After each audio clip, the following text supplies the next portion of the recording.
The Political Reform Act requires public officials to disqualify themselves from making, participating in making, or in any way attempting to use their official position to influence a governmental decision in which they know or have reason to know they have financial interest. So when people think of conflict of interest when it comes to governmental decision making, the most obvious one is decisions related to a business interest or employment. So if the governing body is making a decision on a contract with, let's say, the employer of a council member, like you're an employee of that company, or it's even within their line of work, that council member should recuse themselves to avoid the conflict of interest. So in the city I used to work in, there was a council member. He later became mayor.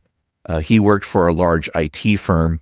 So anytime a decision related to IT, whether it's software, services, hardware, equipment, things like that, anything IT related at all, he would recuse himself from those decisions. Additionally, his spouse worked for a large automotive group that owned multiple dealerships across multiple states.